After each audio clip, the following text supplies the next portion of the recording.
I'm coming to you today from my backyard. I'm up against the property line sitting under my row of hackberry trees here. The reason is because someone told me I needed to change my backdrop up from time to time, and that actually is a good thing because it helped me to develop the inspiration for today's devotional. You know, I don't know who needs to hear this today, but keep doing what you're doing. You be you. There's apparently a trend in the corporate world nowadays, and it's one that is generally considered not to be a good one, and that is that there are people who are great at selling themselves, but apparently are terrible at actually doing their job.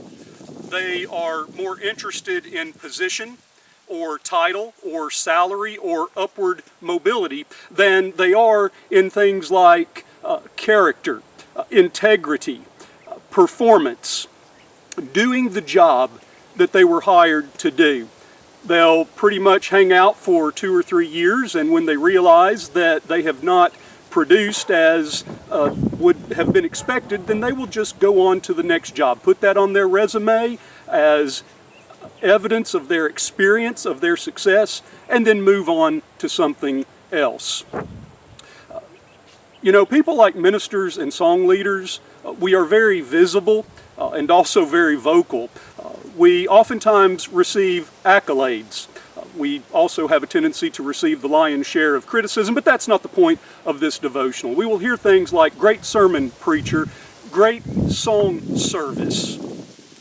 And those accolades are meaningful, to be sure. Mark Twain once said that I can go 3 months on one good compliment.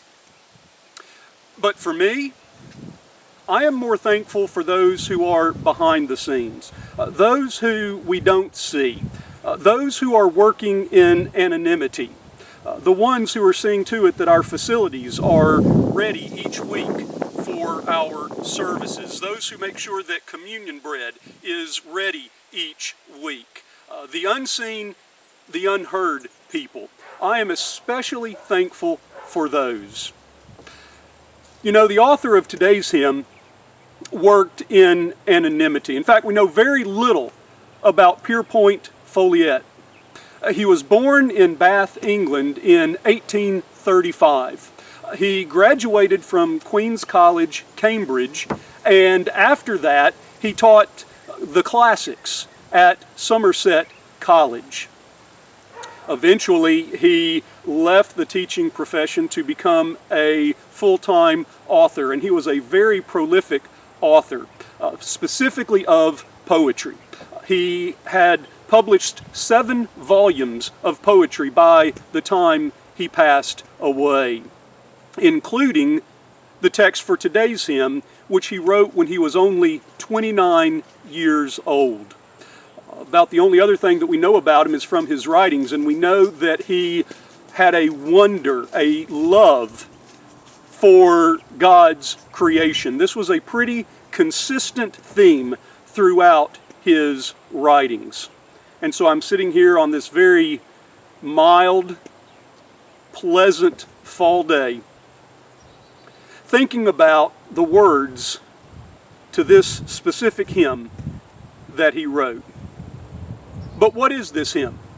What is this hymn written by someone who seems to have been more concerned about his work than public praise? Take a listen, and I'll be back. For the beauty of the earth, for the glory of the skies, for the love which from our birth over and around us lies, Lord of all, to thee we raise this our hymn of grateful praise. For the beauty of each hour of the day and of the night, tree and flower, sun and moon and stars of light. Lord of all, to thee we raise this our hymn of grateful praise. For thy church that evermore lifteth holy hands above, offering up on every shore her pure sacrifice of love. Lord of all, to thee we raise this our hymn of grateful praise.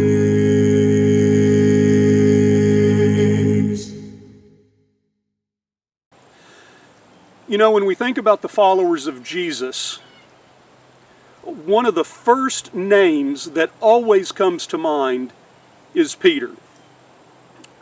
We will think about the other 11 apostles as well.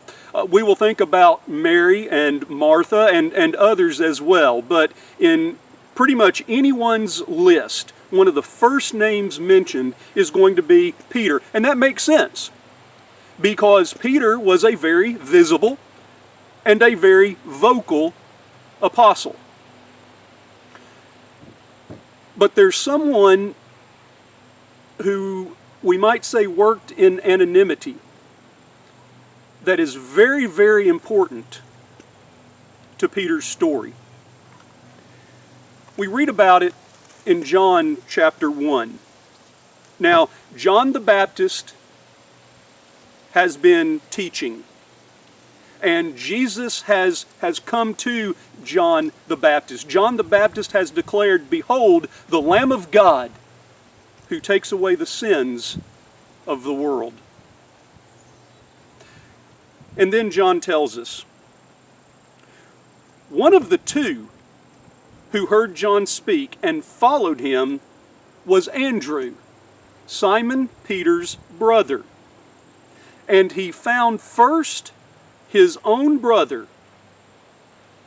Simon Peter, and said to him, "We have found the Messiah."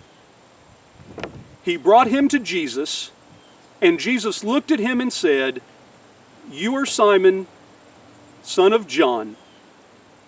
You shall be called Peter." Just like with Pure Point Foliette, we don't know a lot about Andrew. We know a whole lot more about Peter than we do Andrew, at least. But here with Andrew, we have an individual who wasn't all that visible, wasn't all that vocal.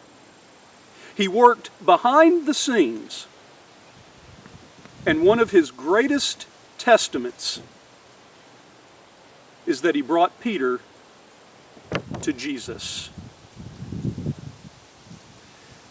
Keep doing what you're doing. Keep being a blessing to others. I've got nothing but big love for you. I hope you have a great rest of your day.